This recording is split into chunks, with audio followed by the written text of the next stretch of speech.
उत्तर प्रदेश के फतेहपुर जनपद के निवासी पवन रचना पति पत्नी हैं।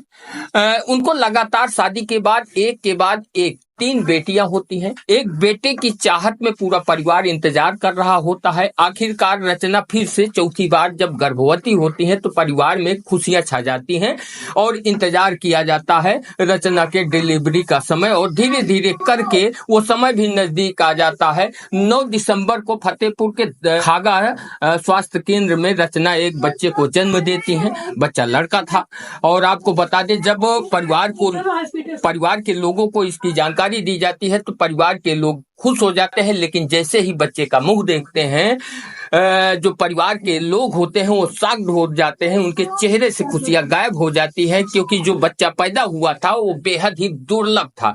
उस बच्चे के 2 सेट थे और कई हॉस्पिटल में उन्होंने संपर्क किया, कई डॉक्टरों से संपर्क किया, लेकिन सभी ने जवाब दे दिया। आखिर परिवार के लोग उस बच्चे की मौत का इंतजार कर रहे थे, लेकिन 3 दिन बीत जाने के बाद भी उसकी मौत नहीं होती। बच्चा पूरी तरह से स्वस्थ था।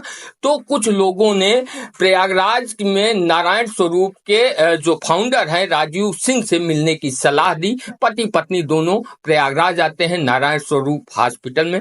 डॉक्टर राजीव सिंह से मुलाकात करते हैं। डॉक्टर राजीव सिंह के लिए भी यह केस चुनौतीपूर्ण था, लेकिन उन्होंने इस चुनौती को स्वीकार किया और सफलतापूर्वक अपनी टीम के साथ उस बच्चे का ऑपरेशन किया।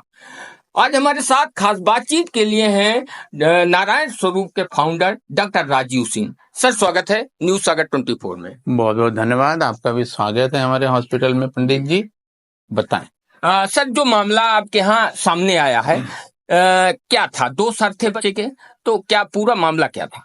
इस बीमारी को हम इंसेफेलोसील कहते हैं। इसमें जब बच्चा माँ के पेट में होता है उसी दौरान उसको एक जन्मजात विकृति विकसित होना चालू होता है। हमारी हड्डियां जन्म के समय जब हम पेट में होते हैं, जब हमारा शरीर का विकास हो रहा होता है बच्चे का, तो ये हड्डियां हमारी फ्यूज नहीं होती, अलग अलग होती हैं। पीछे की तरफ यह हड्डी जिसे ऑक्सीपिटल जोन कहते हैं वहां फ्यूज नहीं रहता, वहां एक गैप बनता है। वहां से हमारा ब्रेन जो कि नॉर्मल ब्रेन टिश्यू है वो निकल करके बाहर आ जाता है और फिर एक कवर में वो बढ़ता जाता है।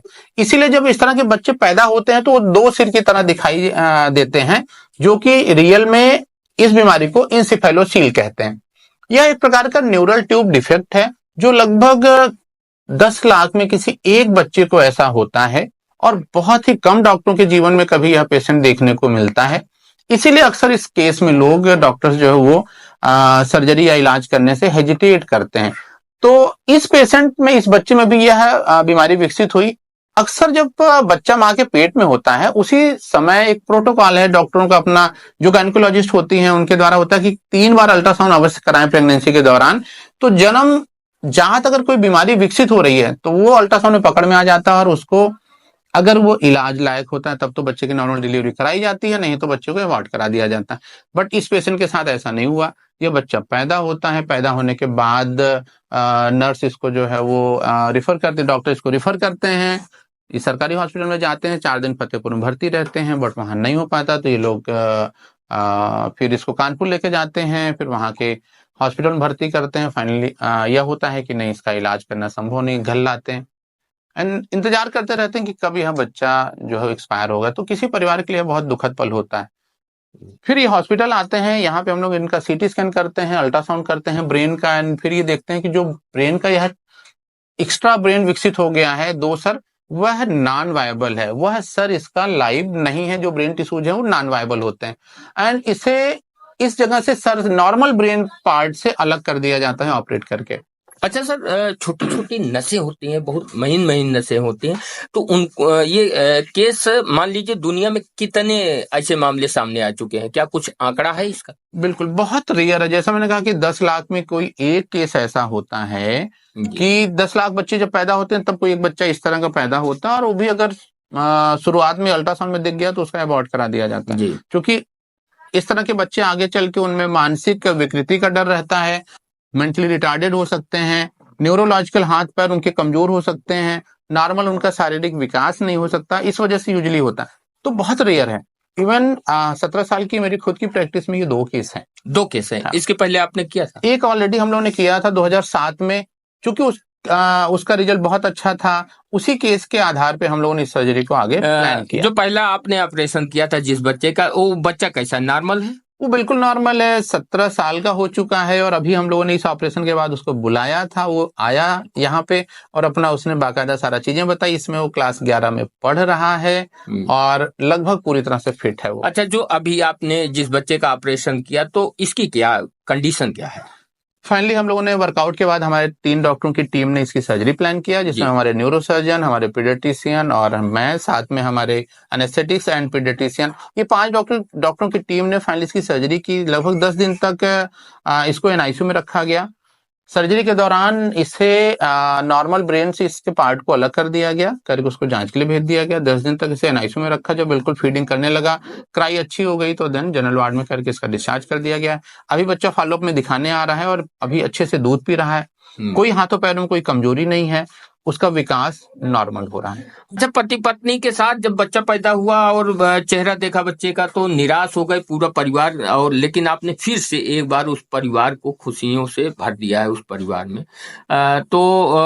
उन पति पत्नी का क्या कहना था जब ऑपरेशन सफल हुआ? देखिए, किसी भी परिवार के लिए इससे बढ़ के कोई खुशी नहीं हो सकती, स्पेशली अपने जो भारतीय संस्कृति है, क्योंकि उसमें बेटों का बड़ा महत्व है। बेटियों के साथ साथ अभी लोग दोनों को बराबरी का दर्जा देने लगे। लेकिन अगर किसी के परिवार में आप सोचें कि 3 लड़कियां हैं जी, और चौथा लड़का पैदा हो और वो भी अपंग हो, तो फिर तो एक तरफ तो खुशी का कि लड़का पैदा हुआ, खुशी, अरे चलो चौथा बेटवा आया, अब तो गांव वाले कुछ कहीं है ना, कमेंट नहीं मारेंगे। लेकिन जैसे वो कहीं पता चले कि अरे ये तो अपंग है, एक दुई सर है, तो दुखों का पहाड़ टूट पड़ता है। अच्छा सर, और अब वो फिर से पुनः ठीक हो जाए तो इससे बढ़ के किसी परिवार भारत में आज भी ऐसे कई परिवार हैं जो क्योंकि अपना भारत पुरुष प्रधान देश रहा, तो लोगों को लगता है कि अगर बेटा पैदा होगा तो हमारा वंश चलेगा। कहीं ना कहीं ये मेंटलिटी अभी बनी हुई है। धीरे धीरे उस पे सुधार हो रहा है। धीरे धीरे जैसे जैसे देश विकास कर रहा है, जैसे जैसे हम हर क्षेत्र में, शिक्षा में, एजुकेशन में, चिकित्सा में, हर क्षेत्र में प्रगति कर रहे हैं, वैसे वैसे ये विचारधारा भी अब कम हो रही है। आपके पास लगातार चुनौतीपूर्ण केस आते रहते हैं, किस तरह से हैंडल करते हैं इन सब चीजों को? बिल्कुल, सबसे इम्पोर्टेंट चीज है कि वो प्रभु की कृपा बहुत जरूरी है कि आपको इतना ज्ञान दें और इतनी हिम्मत दें। दूसरा सबसे इम्पोर्टेंट मेरा मरीज होता है। मरीज के रिश्तेदार जब हमें हिम्मत देते हैं, जब वो ये कहते हैं कि नहीं डॉक्टर साहब आप करो जी, तो ये लगता है कि नहीं यार हम इसे कर सकते हैं। देन हम अपनी पूरी टीम से डिस्कस करते हैं, पूरा वर्कआउट करते हैं, कंप्लीट उसकी जांच करते हैं। फिर जो हमें लगता है कि नहीं यार इसका रिजल्ट हम 90% दे सकते हैं, 80% दे सकते हैं, वो भी हम साफ साफ बताते हैं। कि जैसे इसी पेशेंट में था कि भाई 50-50 का गेम है जी। एक तरफ डॉक्टर कह रहे हैं कि 0 रिजल्ट है, हम कह रहे हैं यार 50% है। हमें लग रहा था कि नहीं 90% रिजल्ट होगा, हम लोग इस बच्चे को ठीक कर लेंगे क्योंकि हमारा अनुभव पहले से था। तो हम कंप्लीट वर्कआउट करते हैं, अपने जांचों के उपरांत अपने मरीज के रिश्तेदार को सब बताते हैं। मरीज का रिश्तेदार जब हमें सहमति देता है और जब वो हमें सपोर्ट करता है तो इस तरह का चैलेंज करने में कोई दिक्कत नहीं आ सकती। अच्छा सर, खर्च कितना आया?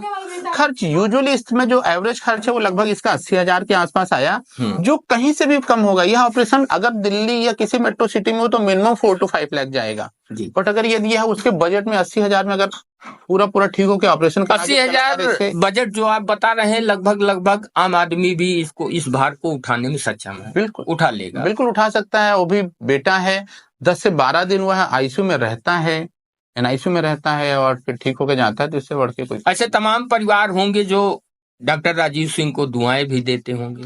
भाई साहब, डॉक्टर का जो जीवन है वो दुआओं से चलता है, वो धन से नहीं चलता। धन तो मुझे भाई साहब दूसरे तीसरे चौथे नंबर पे आता है। लक्ष्मी जी की कृपा तो वैसे भी बनी रहती है। इतनी दुआएं, वो सरस्वती मैया साथ में है ना भाई साहब जी।